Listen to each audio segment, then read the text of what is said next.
Hi guys, Kerrod here at Joondalup Resort, and today we're going to be talking about how stance width can affect the quality and consistency of those short game shots. Let's get into it.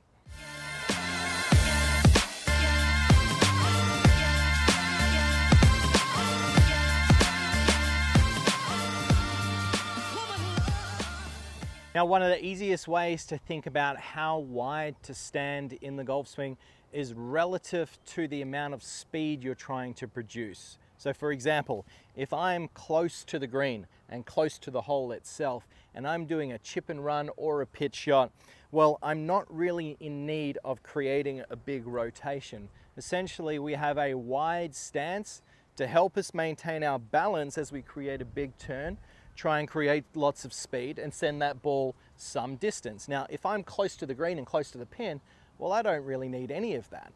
Now, one of the issues with having a wide stance is it just makes it easier to shift from my right foot to my left foot. And being for the fact that the bottom of my golf swing is going to tend to be where my shirt buttons are located. So for example, if my shirt buttons are in between my feet, the bottom of the swing would tend to land there. If my shirt buttons fall behind, well, then I'm going to tend to hit the ground behind, and also too far in front, well, then I'm going to do the same there as well. So therefore, if I have a wide stance, I've got all this room to move from my right foot to my left foot, and the consistency of where I get that golf club grounding out, well, that's going to be affected.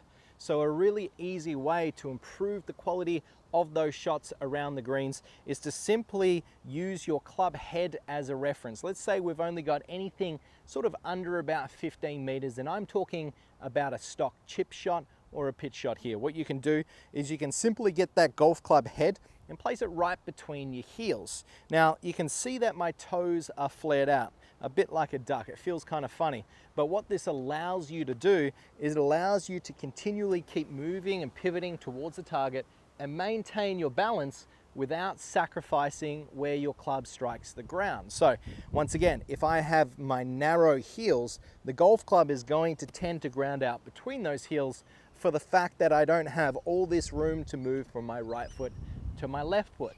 But for some of you, depending on body shape, where you have if I have my feet as wide as the golf club head is long, but I have my toes straight on, well, this might cause you to feel a little bit imbalanced throughout the motion. So by having the toes slightly flared out, that's going to give you a little bit more balance throughout the entirety of the swing. So once again, for these short shots, because I'm not creating a very large swing, heels as wide as this golf club head is long, and then from there, I'm more likely to be able to clip that ball off the turf.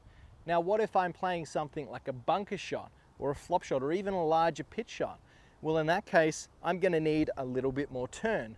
Now, if I've got my feet very close together and I try and make a big turn, well, I might actually start to lose my balance, and that's not going to lead to good shots either. So the longer the swing, the wider you can stand. So for example, if we're in a bunker, we can stand a lot wider. That's going to give us a little bit more stability. And then also if we needed to hit a really high shot over a tree or something, that combines with also having the handle a little bit lower. So if I have a very wide stance here, as I make a big long swing, that's going to help me maintain my balance throughout the entirety of the shot. So this is a great little tip to help you around the greens relative to the distance that you need to hit the golf ball. You can either stand with your heels quite narrow, or if you need a little bit more turn and speed, you can have a wider stance as well. But try it out, experiment around the greens at your club before you go out and play, but I'm sure it will help.